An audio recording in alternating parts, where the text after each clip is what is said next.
Okay, so it looks like we're live. Hi everyone, my name is Liz Eggleston and I run Course Report, which is a resource for students who are researching coding boot camps. So if you haven't yet, check out Course Report. We've got hundreds of interviews with alumni and instructors, thousands of reviews for all of the programs around the world, and even some cool webinars and video interviews like this one. So I am really happy and excited to have our guest joining us today, Adi Hanash. Adi is the lead of online education at GA, at General Assembly, and he's been building out the online version of the General Assembly Web Development Immersive for the last few months. I think most of us are aware of General Assembly. If you're researching coding boot camps, I'm pretty sure you've heard of General Assembly and their Web Development Immersive, yeah. But starting on May 16th, remote students who can't make it into the GA classroom will actually be able to take WDI online. But it can be really tricky to research online coding boot camps. I know this, everyone knows this. So luckily, Adi is here. He's gonna answer all of our questions about the learning platform, outcomes, and the curriculum in WDI Remote. He's even gonna share his screen and show us what the actual learning platform looks like. So really exciting stuff. Let's hop right into these questions. So Adi, tell us about your role at General Assembly. What does it mean to be the lead of online education? Great. No, my background is all in online education, specifically instructional design. I was a teacher for in-person courses and online courses. And so at General Assembly, I've been helping build out and design our online courses, both on our enterprise side for clients that are like Fortune 500 clients, and then also on our consumer side, our online courses that we call circuits. So the team that I manage is responsible for building out what we're building out, like these online on-demand type of courses. The one we just recently released was on UX design. We're working on one on JavaScript now. So the opportunity came to start looking into ways we can really kind of play into the larger space of online education, synchronous education, and bring some of our larger courses to the online platform. And that's where I've been acting both as the product manager and the instructional designer for the course.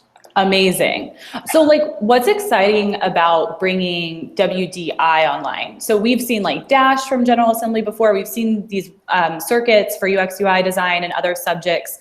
Why do we need to bring like the full on WDI 12-week program online? Yeah, I think it comes back to like one big point for us. Like we're so committed to like helping people get the education necessary to like make a difference in their life, to like make that change. And that's why when we were looking at like what's next for the online space, it was this thought that I mean, at this point, General Assembly's in 15 cities in the US and in the world. And we've graduated over 3,000 alumni from our Web Development Immersive in-person courses, but we still feel like we're not having the reach we'd like to have. And so this was the opportunity to actually start to find people who didn't either have the accessibility to a General Assembly location, maybe their commute is too long, or to be able to just like reach new people who don't even have aren't even aware that these opportunities exist. So it was this desire to find ways to like help people in, Indianapolis start their career in web development, help people in Houston start their career in web development, in cities that may have a tech scene but don't necessarily have, we don't necessarily have a campus at. Awesome. I'm from Houston, so all for getting boot camps in Houston. Oh yeah. What is unique or different about like developing a curriculum for an online program versus the in-person Web Development Immersive, which has been around for the last 3 or 4 years, been iterated on? Like, is the curriculum going to be the exact same in the remote version, or do you have to change it up? Yeah, that's great. I love that. Okay, one of the first things I did when I started building this course, and I was tasked with the assignment of doing this, is that I went to kind of all of the stakeholders who were involved in like all of the important aspects of what makes Web Development Immersive in person really successful. And I just started every meeting with pretty much the same approach. Like, we're doing this, we're putting it online. What are your red flags? Like, what are all the things you could think could go badly? And I'm not kidding you, I have like pages upon pages of red flags. So when we started looking at the development of this curriculum, the one thing that kept coming up as like a recurring theme is like how important the community aspect of the classroom is in this for web development immersive. And so it's been really, our focus has been really dedicated towards like approaching how do we redefine the experience, but still keep like those core elements that we find important, students working with each other, collaborating, and make sure those are integral parts of the program. So the way I've been talking about it is that we're not putting WDI online, we're translating the experience for the online course. So while the curriculum itself is pretty much aligned with what you would cover in web development immersive, I mean, you're going to learn the same concepts. It's the manner in which you learn that's focused on hyper engagement, lots of interactions, group projects, paired programming.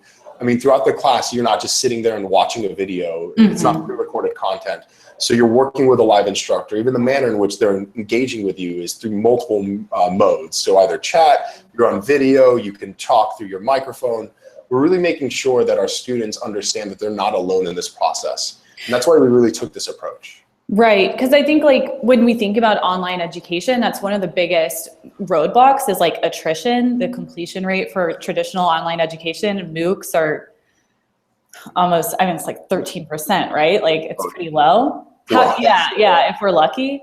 Like how do you deal with disengagement or like demotivation for students who you can't shake and be like, love this? So this has been my primary focus. And I think like, so one thing I have the advantage of, and one of the reasons why I was tasked with this role is my background is I've taught over 2,000 adult learners in the online synchronous education space. Cool. So like my experience is very much like being in the classroom and dealing with like people who are frustrated or disengaged or maybe not like motivated to keep going. So much of the way you have to approach online education is to think about it like this. Like you're at the start of any conversation or any lecture, the engagement is like this. It will be the highest it ever gets. And from the second you start, it starts to drop. So the only way you can keep people engaged or keep people interested is to find interaction points that pushes them back up. So small questions do a little bit of a jump, larger interactions or group activities or like a 5-minute project is a larger jump. So the way we've defined this course is that you can't be passive about it. And so to make sure that we're creating a situation where a person doesn't feel alone, they're constantly having to do work, constantly working with their instructors, always going to be on like group projects and different things. But in terms of like the next step of like, how do you make a person who's taking an online course feel like they're taken care of? This has been our primary focus. Yeah. And so it's the organization of the classroom. It's the constant guidance with the curriculum.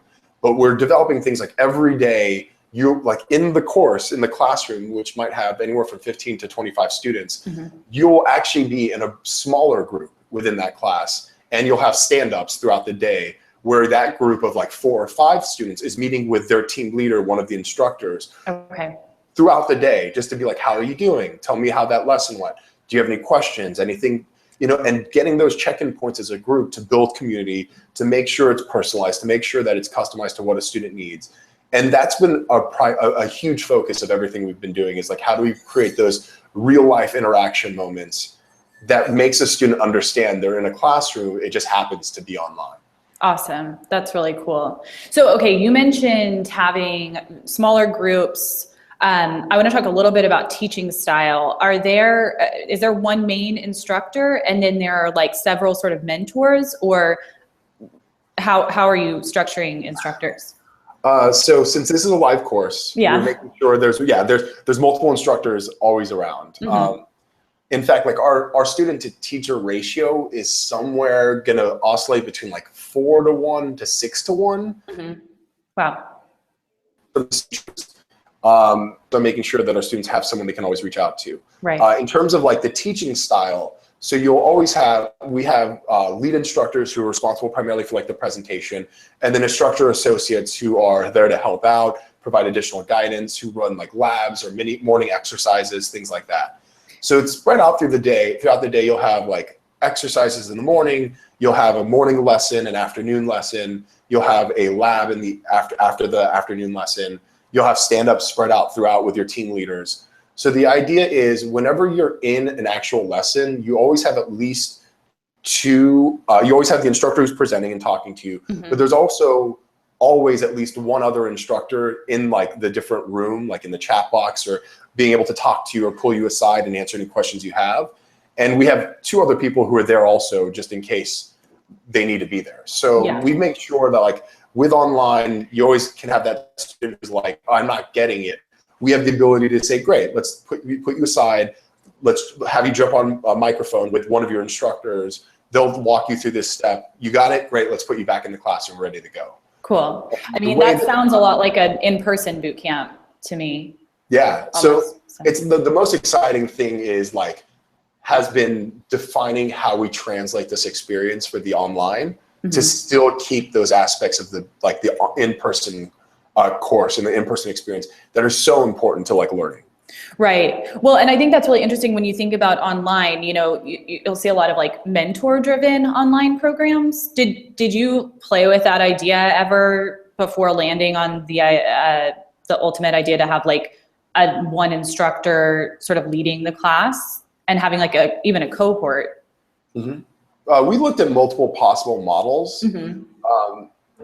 Not like the reason why we went the route we did isn't to put a knock on any of the other possibilities, but rather it's rather an approach to saying that it's very difficult to learn this. And it's really tough for someone to have to take responsibility for themselves, especially if they're isolated.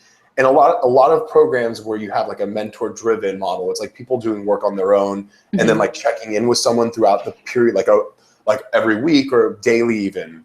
It's still put a lot of responsibility on the students to get the work done, which is fine, and that totally works for some people.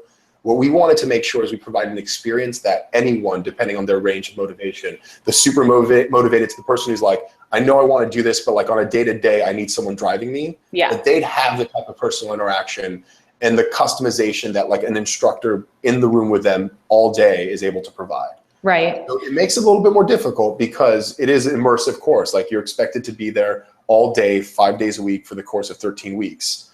Versus some other options are like, oh, you can do a little bit of work on your own and spread it out over 6 months.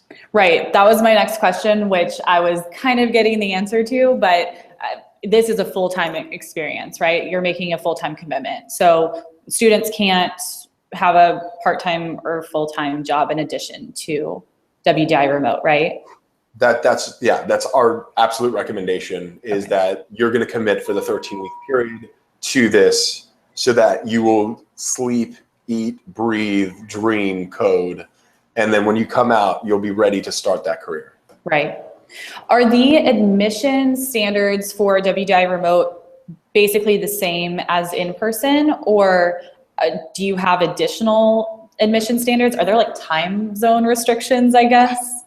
So yeah, the time zone one is interesting. So right now, because we are piloting this, we've stuck with 10 a.m. Eastern time start time, so that anyone in the U.S. from Eastern all the way through Pacific, it's like reasonable start times. 7 a.m. on the Pacific Coast is a little bit earlier, but then they also get to get out earlier, which is nice.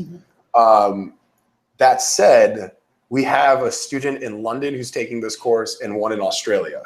So people who are rearranging their schedule to take it, the people are motivated. We're so excited to have them in this course that, like, it's going to be interesting when you're like, all right, everyone go for lunch and the two of you enjoy your, 3 a.m. snack. Right. Yeah. Whatever you're doing at 3 a.m. In terms of the admissions process, if anything, it's more rigorous than the in-person one, because we want to make sure we're getting the right person in the room who's going to be able to succeed in this environment. And then there's also the bigger question, and this might be something we talk a little bit more later, around outcomes and getting that job, which we're able to control more when it's like, oh, you're in New York with our campus, and here's like how it's done here, versus a classroom where right now we are like, our classroom for the first cohort is represented by like 11 cities or something, like very few extra students in the same place. Right. So we've added this component to the admissions where we're making sure people who are joining Web Development Immersive Remote, we understand what their intentions are, whether it's to relocate to one of our 15 cities to pursue their career there, or whether it's to like stay where they are, or some of them are actually in cities in which we already have a campus. Like Right. one guy in LA is just like, I don't want to commute 2 hours even to the campus, even though it's in the same city. That's totally fair. That's something Yeah. I hear a lot with LA, just as a market. It's like, yes, there are several boot camps in LA, but LA is huge. And there are some cities that are huge sprawls, and it's actually really inconvenient to get to a boot camp on the other side of town. So that's actually really interesting. Yeah. So we're excited about that. So for like, let's say for the person who is starting in, Toledo, Ohio, and is like, this is what I want to be doing. Mm-hmm.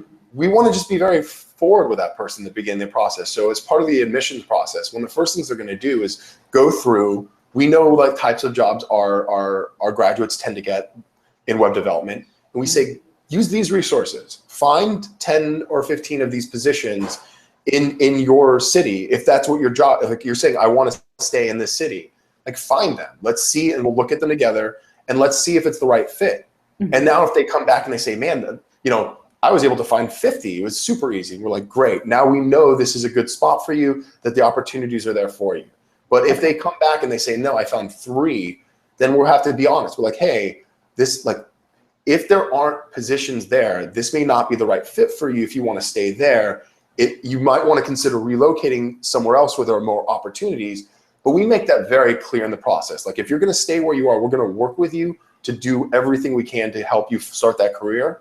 But we also understand that like it's a part, like we need them to understand from the beginning, like what that's going to entail. Right. And so we've added that significantly into our process for web development immersive remote. Okay, that's really good to know. So for our readers watching this, like definitely understand what your career goals are after you graduate and like understand how you're going to get there, because that's important for the remote version. Okay, cool. Oh, yeah, like the and whole for any life. Yeah. Yeah. But no, the whole reasoning behind that is the last thing we want to do is have someone come in and then they graduate and realize, oh, there aren't any jobs for me in my city. I don't know what I'm supposed to do. We mitigate that within the first like interaction or the second interaction with a student. And we identify exactly like this is the right opportunity. Like our admissions process is defined on finding the right student for us and finding out that we're the right program for them.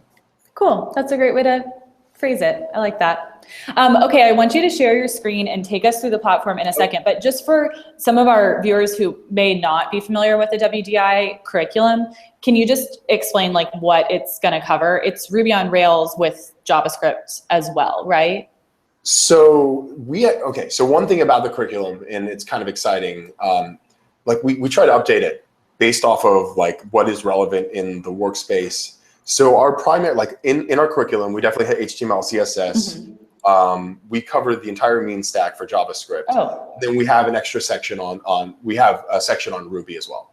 Cool. So like throughout, by the end, they will have gone through the mean stack, HTML, CSS, Ruby, SQL, and then a variety of other things. Like we'll add in some stuff on PHP and other languages as necessary. But we make sure that we monitor like what skills are relevant to getting our grads hired, and then we make sure to make those adjustments as necessary.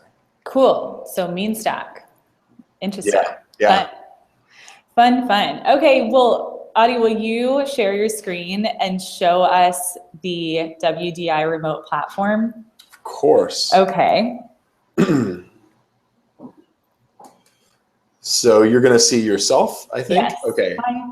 So what we've done for WDI Remote is we've actually really focused on a variety of ways for people to communicate. So our primary education, like our platform, is Slack. Slack is a thing that developers use consistently. People love it. It is like a cult thing. And so with Slack, what we're able to do is set this up as our primary tool. This is where you'll see slides dropped in, the content that the instructor will be going over described here. And you'll also be on Zoom, which is a video audio conferencing platform similar to like Google Hangouts. So you'll actually be able to see your instructors, all of your other classmates. The reason why we really like Zoom for this pilot is that it provides you the opportunity to be able to like just see everyone and to be represented in video as well. So throughout the class, you're going to actually be able to see, talk to, interact with your classmates in a variety of ways. So Slack provides us a lot of really cool things. And this is where you get really excited. And like, as an online education person, I really nerd out. Is that you're able to get people to interact with the content. to be able to answer questions, put in screenshots of the work they did. This is my HTML site that I've been building, which I think is a very important use of H1 through H2 tags or H3 tags. Absolutely. So now you have ways to interact, to see, to monitor, but also what's exciting is that throughout the class, you can hashtag concepts. So the instructors will be like, hashtag CSS float right. And now later on, if the student wants to look it up, they can actually use the search feature to be able to find the specific lesson or to the specific day that that was covered. Cool. So the way we've even broken it down is that we'll be recording all of the audio and all of the other content as it's going. And at the end of the day, we'll be sharing a link. So at the end of each lesson, we'll paste the link for that recording. So theoretically, a month down the line, if you wanted to go back and revisit, or if you miss a day of class and you want to go revisit, you go to the recording, you hit play, you pull it up on your second screen, and then you can actually start at the top of the lesson, and it's like you're in the classroom. Interesting. So, okay, cool. I think for somebody who's taken like an online, like traditional university class online, this will be refreshing. Oh yeah, I mean, the goal is that we're making it so interactive. So you can be direct messaging classmates, you could be direct messaging a group of your classmates, you can direct message your instructor or one of the IAs, instructor associates in the room if you have a question and don't necessarily want everyone in the class to see it. So, go ahead. I was gonna say it just provides a variety of ways to interact with each other that is just so community building because Slack is kind of just awesome. Yeah, for sure. Are students able to like pair through Zoom? Is that possible, or are they using something else to like interact with each other's computers, or does that happen a lot? So so this is the first monitor. One thing we realized when we realized when we were kind of studying and analyzing our web development immersive course is that inherently every student had two monitors. They had their computer screen that they were working on, and then the projector up at the front, what was being projected onto the whiteboard. Yes. And so one thing I've noticed by looking and trying to research in this space is that like a lot of times you get people trying to just work on one computer to do this. And so they're constantly flipping back and forth between 2 or 3 things in order to like follow along. And the experience is really kind of subpar. So our students for web development immersive remote are actually required to have an external monitor. Okay. Make the experience smoother, but also because like it's pretty much industry standard that developers work with an external monitor. True. Yeah. So this is how we can conduct a lot of the interaction. We're using a interactive coding environment called Cloud9. Cool. We partnered with them to bring the experience online.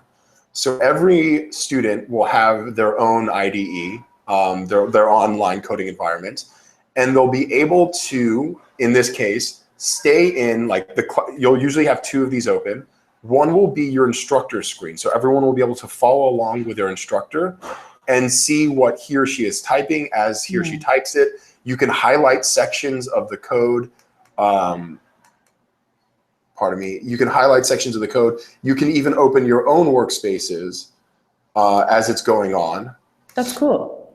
And you'll actually be throughout class, you'll be seeing what your instructor is doing, and then you'll have a few minutes to do it on your own. And so you'll be like, okay, now I've got to set this up and start on my own information.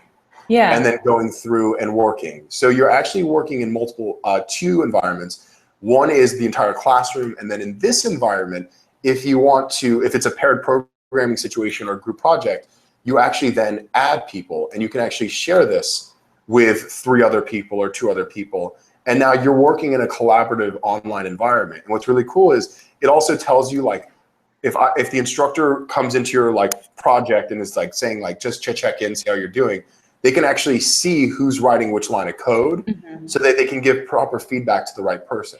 Interesting. So this is the environment in which they're going to work, and then they'll communicate usually through Slack calls or through Zoom in terms of video.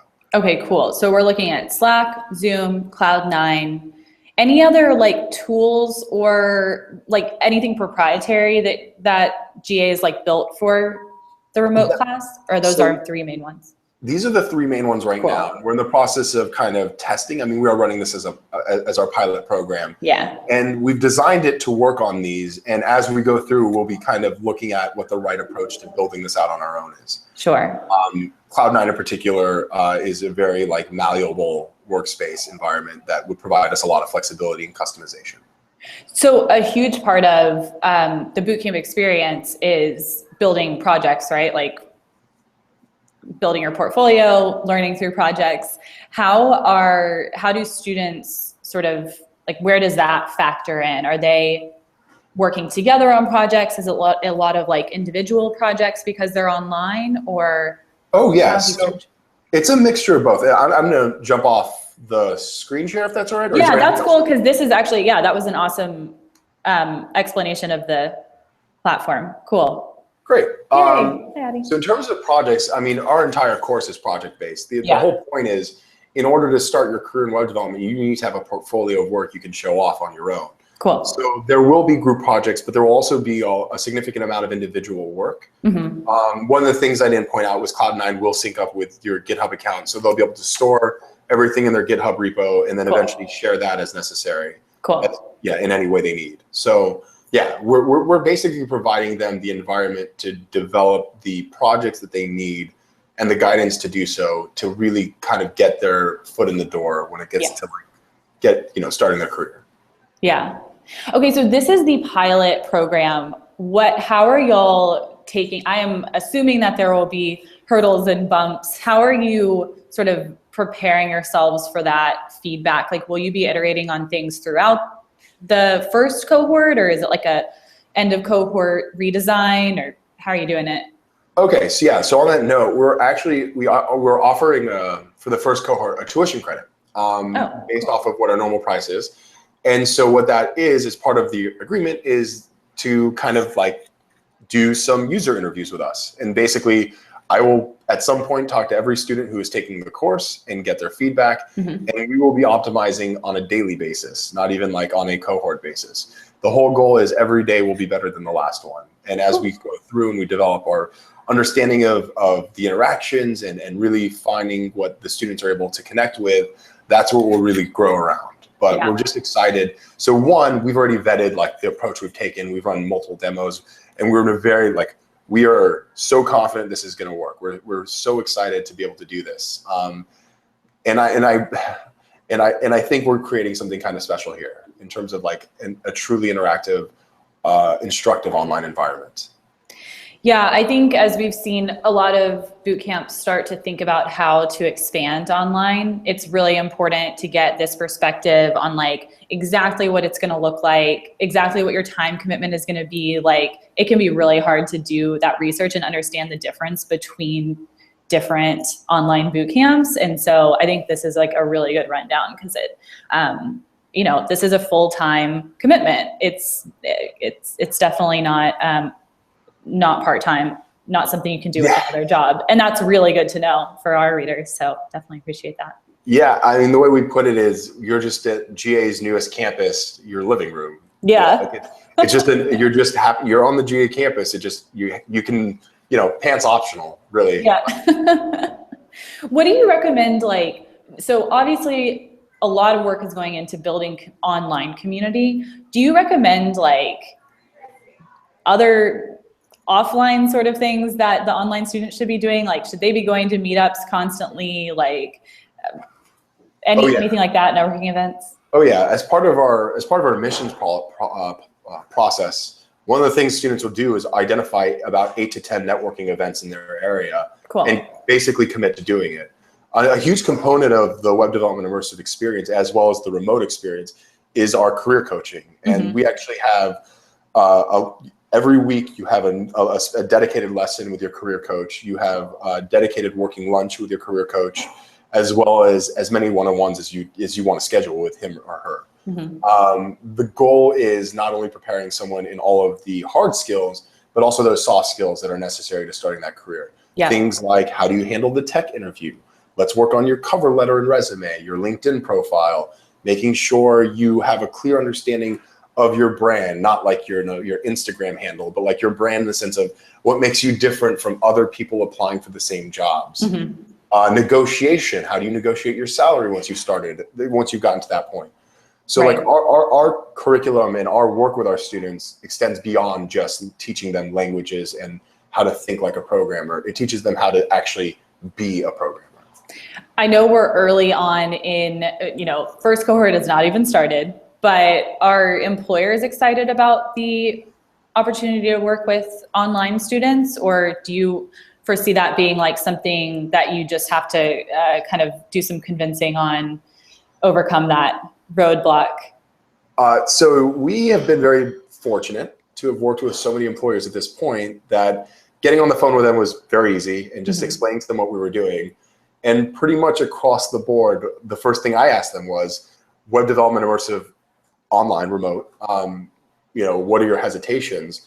And they listed out all of the red flags I expected them to list out. And I said, well, now let me tell you what we're doing. And then I explained to them it was synchronous and that they were in live lectures, that they were collaborating, and they were working in this remote way. And their concerns dissipated pretty much immediately.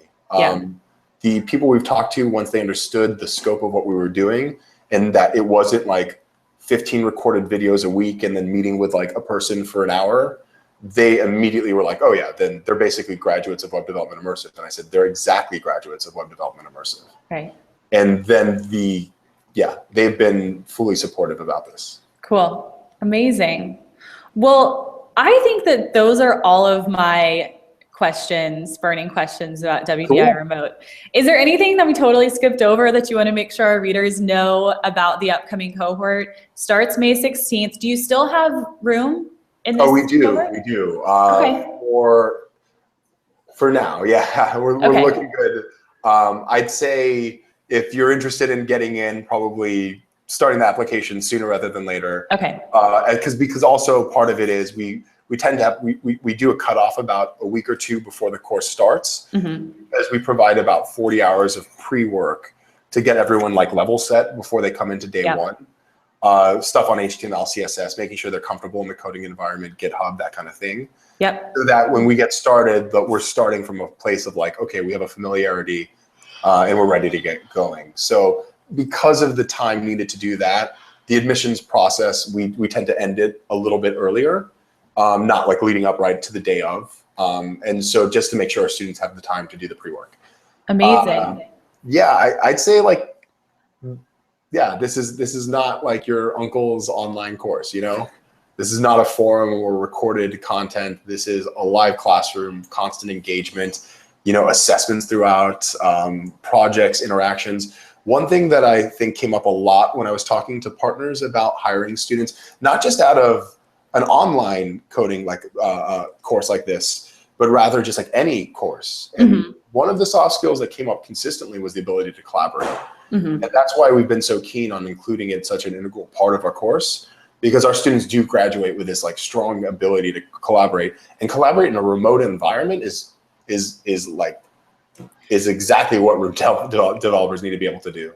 Yeah, it's actually really interesting because it kind of, not that everybody who graduates would have to work in a remote job, but like it sort of like prepares you for that skill set, which is actually a pretty intense skill set to have to be able to work remotely. Yeah, we're super excited about that. Cool. Amazing. Okay, well, I feel like we could talk forever, Adi, but I think I've learned a ton about WDI Remote. I'm sure this will be really helpful to our readers. So I really appreciate you taking the time.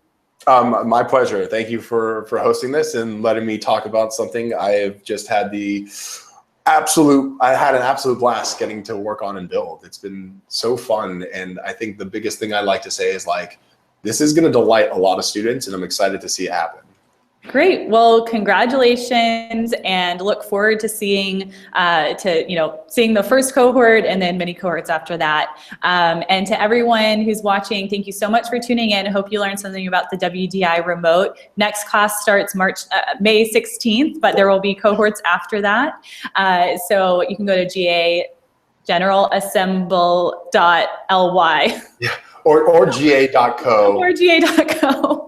We'll include all of the contact information below in the YouTube video, I promise. And thanks for tuning in. Thanks so much, Adi. Thank you. Appreciate it.